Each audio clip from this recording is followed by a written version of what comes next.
Temporary shelter देने के लिए महानगर पालिका को कमिश्नर साहब को मुख्यमंत्री जी ने आदेश दे दिया। टेम्पररी शेल्टर कहीं ना कहीं वो बनाए ताकि इन लोगों को वहाँ पे शिफ्ट किया जाए। और परमानेंट के लिए तो एसआरई की योजना ही मुख्यमंत्री जी ने घोषित की है, मगर टेम्पररी शेल्टर बनाएंगे उसका जो भी खर्चा है मुख्यमंत्री जी ने कहा नगर विकास डिपार्टमेंट से उनको मिल जाएगा। दोस्तों देख सकते हैं कि आज़ाद नगर झोपड़पट्टी में प्रताप सरनायक जी आए हुए हैं यहाँ पे। सर, एक बड़ी आग थी, आप यहाँ पे आए और किस तरह की मदद उन लोगों को मिल रही है जिन लोगों का घर जला है? मैं सबसे पहले तो इस घटना का खेद व्यक्त करता हूँ। दुखद घटना थी। हमारे इस परिसर के शहर प्रमुख जो सचिन मांजरेकर है, उनको सुबह से ही उनके साथ मेरा कोऑर्डिनेशन चल रहा था। मैंने उनको यहाँ पे भेज दिया और जितनी भी मदद करनी हो सकती उतनी मदद करने के लिए कहा।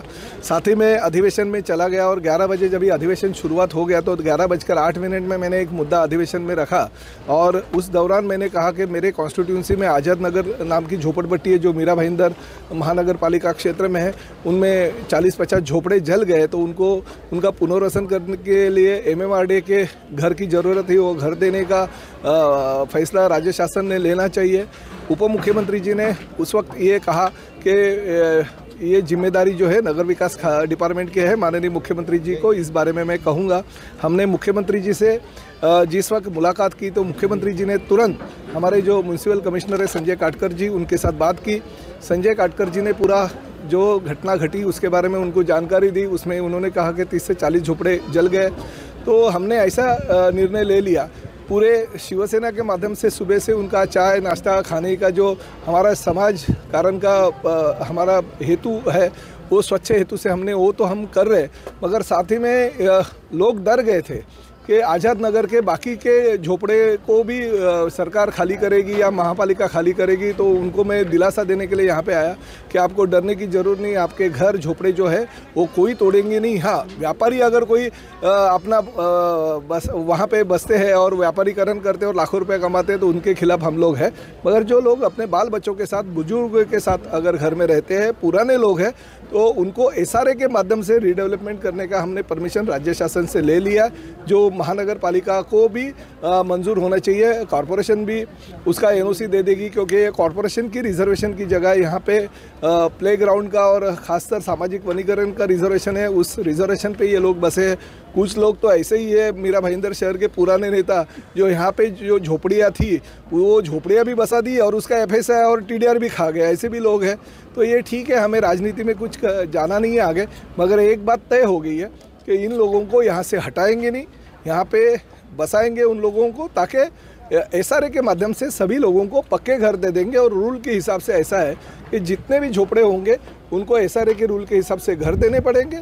साथ ही में वो जो अपना डेवलपमेंट है वो डेवलपमेंट के हिसाब से अपना कंस्ट्रक्शन करेगा, मगर 35% जगह जो है वो कॉरपोरेशन को ओपन लैंड उनको देना पड़ेगा। ऐसा रूल है।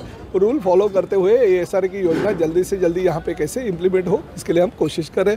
साथ ही में जो लोग मर गए, जो अस्पताल में हैं, वो अस्पताल में है, उनका खर्चा राज्य शासन के माध्यम से महानगर पालिका करेगी। और जो मृत हो गए उनको भी कुछ ना कुछ मदद राज्य शासन के माध्यम से मिलनी चाहिए। ऐसी मैंने मांग की तो वो भी मिल जाएगी। मैंने बाहर देखा खाने के लिए आपकी तरफ से इंतज़ाम किया गया है, यानी शिवसेना की तरफ से लोगों को खाना मिल रहा है। ये खाना कंटिन्यू मिलता रहेगा क्योंकि अभी तो इनके पास कुछ भी नहीं है, सब कुछ जल गया है, तो ये खाना कंटिन्यू तो पूरा नहीं है। मगर हमारा जब तक हमने कहा था कि आज के लिए जो जिम्मेदारी है शिवसेना ने उठाई थी, सुबह का चाय नाश्ता की अभी दोपहर का खाने का जिम्मेदारी पूरा हमने ली है।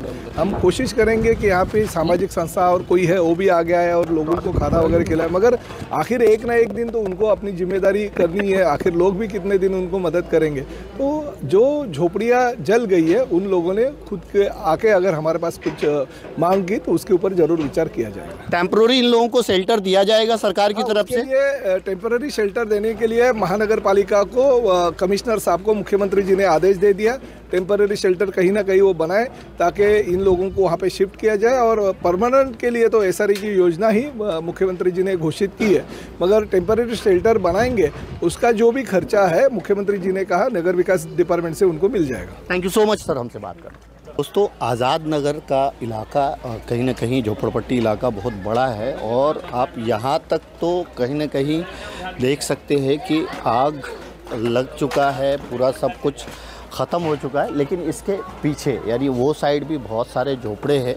यहाँ के लोग डरे हुए थे कि कहीं इनके झोपड़े को खाली ना करवाया जाए, तोड़ा ना जाए। लेकिन प्रताप सरनाईक जी ने आश्वासन दिया है कि जो झोपड़े बचे हुए हैं उनको तोड़ा नहीं जाएगा और वहाँ के जो भी झोपड़े जल गए हैं, खाक हो गए हैं, उनको फिर से कहीं न कहीं बसाया जाएगा इशारे के माध्यम से, ऐसा उन्होंने कहा है।